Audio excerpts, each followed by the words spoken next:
I'll never forget the Lucienne twins. Even after 10 years, they're still fresh in my memory. Too fresh. It was my first year of teaching when they were in my class. My fresh college diploma was framed on my desk, and I had placed a signed picture of my favorite professor, now deceased, on the wall behind me. In cursive, it read, "My brightest, that you may teach the world." I watched over my kindergarten class as if they were my own children, but the Lucienne twins were my favorite. There was Abigail, the blonde with the minuscule nose, and Bridget, shorter, with brunette hair. "Teacher," Abigail would start, tugging on my shirt, before Bridget continued. "We were wondering," Abigail would take over, "if we could go to the sticker box," Bridget would now speak, "and take a star?" And of course, there was no way I could say no to the couple. They were irresistible, from their broken sentences to the heart-shaped locket they wore that was now embossed with their names. I could never imagine something happening to them. But fate follows no rules, and something did. Word about the car crash spread around the school faster than the ambulance could reach the hospital. It had been at an intersection where a pickup truck had slammed into the side of their compact car on their Friday morning commute. The driver had still been drunk from the night before. The gas tank was immediately ruptured, spewing the right side of the car with fuel, and flames licked up through the back seat. Bridget was strapped into a car seat above them, and rumor was that Abigail watched her twin burn alive. When the firemen freed Abigail, she threw herself into the still smoldering bones of Bridget, and her sister's red-hot locket branded itself to her earlobe. The body of her single mother survived, but the toll of the lost daughter sickened her soul. Abigail returned to class 2 weeks later. The hair on the right side of her head was singed and steadily growing back, but the color was darker. The doctor's inspection revealed nothing else wrong with her except the deafness in her right ear. Hushed voices in the school hallways whispered her eardrum imploded by the sheer loudness of her sister's dying screams.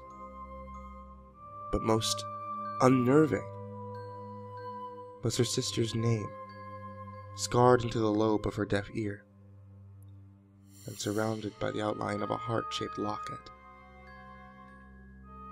From then on, no student would sit on the right side of Abigail, and I had to rearrange the seating charts to place her next to the wall. Abigail seemed content there, in an island of isolation. Before her sister died, they rarely conversed with the other students, and now was no different. In social time, I would hear Abigail talking to the wall in incoherent sentences. "Abigail, honey, what are you saying?" I asked a week after she returned. "Oh," she said, "I'm..." And then she would pause, waiting. "And then we thought..." Another pause. Silence. "And then we can't we?" Sure you can, honey," I replied, though the exchange made my hair stand on end. She smiled again, and cocked her right ear, the deaf one to the wall, pausing again, and then speaking. "He said yes!" Then the gibbering continued, and the closing bell rang. It wasn't until I drove halfway home that I realized that the gaps in Abigail's conversation were where Bridget should be speaking. And months passed, and Abigail became even more of an outcast in the class. The kindergartners came to forget the disaster, and some students even began bullying Abigail. I revised the seating chart again and moved her close to my desk. "Teacher," clamored Abigail one day, pulling at my shirt. She stumbled, and I reached to catch her, but she fell against my professor's portrait on the wall, shattering the protective glass. She picked up the remains. The glass biting deep into her soft palm. She didn't notice. "I'm sorry," she said, and her voice changed tenor. "We didn't mean to break..." Again a pitch change. "Your picture." I stopped. It was her first complete sentence since the crash. "It's okay," I said, holding her.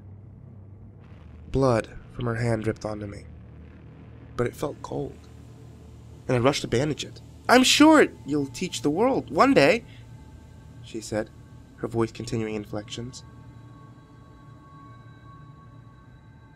My heart froze as I read the note on that portrait for the 1,000th time. Annabelle couldn't read cursive.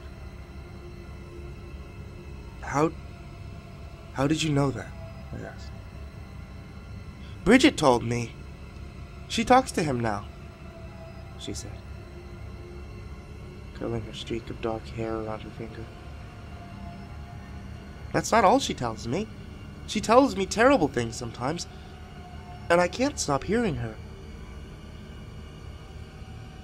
And she started crying, and noticed the glass embedded deep into her hand. "She never stops."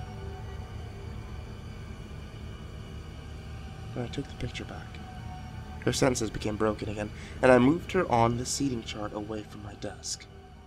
Over time, the other students realized Abigail's reactions to old objects.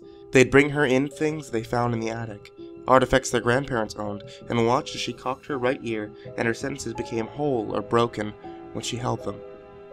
It became a game to them, listening to the stories that she made up, but the effect took an obvious toll on her, and she soon started wearing gloves, even in the dead heat of summer.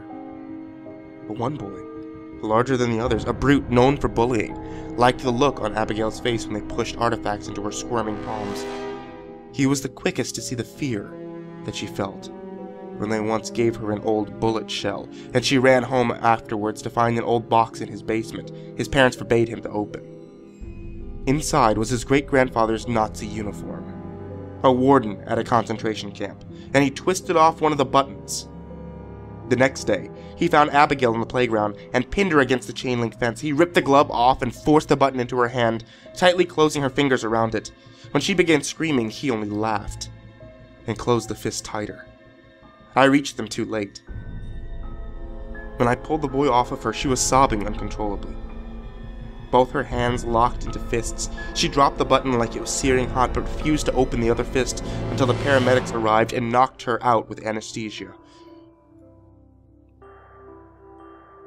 Only then could they pull her severed right ear, torn off by her bloody fingernails, with Bridget still written on the lobe.